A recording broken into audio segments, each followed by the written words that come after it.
4 games for you at the moment. That must be I suppose you take the suspended one out, but 3 goals in 4 games is quite a nice return. Yeah, it's nice. I was just saying that for me they normally come in batches and not so much segregated over the season. But yes, in them games we've managed to win the games as well, so that's the most important thing. Is it something that you've looked to work on as both individually and in the sort of team shape to get into goal scoring positions a bit more? Yeah, funny you should say that. Last week, me, Tim, Russ, and the gaffer obviously told him to do it, and we set up here, and it was just me on my own individually, and I was here for 35 minutes, like tweaking my game and how to get in goal scoring positions. And to be fair, we'd done that prior to Saturday, and it worked off, and I've got another goal. And yeah, we've done it well. I'm working off the pitch, off the match pitch on the training pitch to correct that. So yeah, because the Halifax goal and the Forest Green goal are quite similar in a way, sort of making that late run and getting into a through ball. Yeah, on a personal note, the gaffer's on at me to be more effective in games for longer periods. So yeah, I'm just really keen to take advantage of what he knows, his game knowledge and stuff, and you know, it'll be good for me in the long run.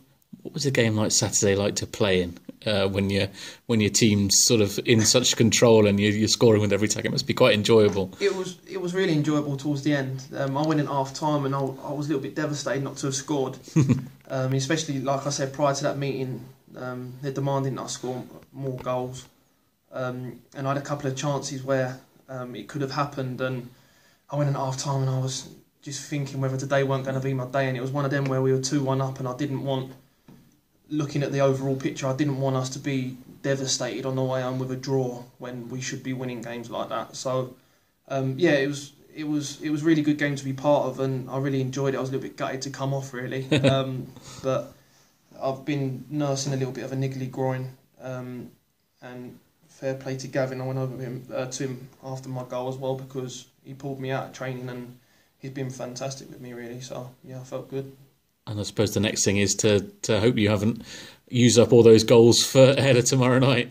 Oh no, I'll be looking to continue. That's well, both you and as the team as well. Yeah, that's look. If we're going into that game tomorrow with the confidence that we should take, not arrogance, confidence that we've taken from Saturday, then I'm sure that we'll be fine. If we address that game the way that we did address that in the first half, the last 20 minutes of the first half, and in the second half, then I'm sure we won't have no troubles. But again, it's that consistency of turning up tomorrow night, doing the business, and you know, if we don't get 3 points tomorrow night, then you look back and that 7-1 victory that everyone's talking about is nothing really, is it? So yeah, everyone's happy at the moment, and it's going to be a happy place today, I'm sure. But the most important thing that we need to follow that up.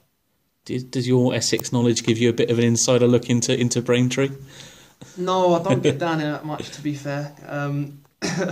No, I don't really know too much about them. So, but they're a decent side. They're not seen as probably the sort of one of the smaller teams in this division, and they've got a really good record, especially away from home. Yeah, the thing is, obviously the league table doesn't lie, doesn't it? So they're up there for a reason, and I'm sure that all 18, 19, 20 of us this morning will know the ins and outs of Braintree. So there'll be no excuses come tomorrow night. Is patience going to be an important thing that maybe you or the crowd can't think that it's going to be another goal glut? Yeah, it's a lead up of things, really, isn't it? It's the start. We've been working on the start. I think we need to go into it knowing our own capabilities. We're a good team, and you know, good teams win games, and they find a way, they find a method in winning games. So I think that tomorrow night, if we play our game, we might have to be patient. We could, after Saturday, you never know, we could take the lead early and kick on from there. Who knows? But as long as we get the 3 points and we get the job done, then that's the most important thing. Getting to sort of a quarter to the third of the season done, you've got 3 goals. What's the target by the end of May? I haven't really set myself a target. Russ wants me not far behind Morgs and Wright. He wants me to keep in contact with them. So, and obviously Munsey's in great form as well. So yeah, I haven't really set myself a target. I think anything over 10 will be will be a plus. But like I said, the most important thing is that everyone's chipping in. We're a good team, we're a strong team, and hopefully that we're going to be where we want to be come the end of the season. That's the overall plan. You actually look at the top scorers list in the conference, and quite a lot of them in the lower half of the table, but Cheltenham seem to have 6 or 7 players who can all chip in with goals. That's going to be that's probably more important than having that 120 goal a season striker, isn't it? I've said it before, we've got players all over the pitch that can single-handedly change games, and at whatever period we are in a game, whether we find ourselves behind or I feel that we're going to score goals, and there's goals all over the team. You look at the bench sometimes and you think, well, there's goals on the bench. So I don't think are we top goal scorers now in that? We've got to be, aren't we? Yeah. There's not a worry on that front. It's just obviously keeping them out at the other end, which our record's good as well. So again, it's just turning up on the day to these games and being as professional as what we can. Confidence, not arrogance, and we'll if we turn up, I'm sure that we'll be totally fine.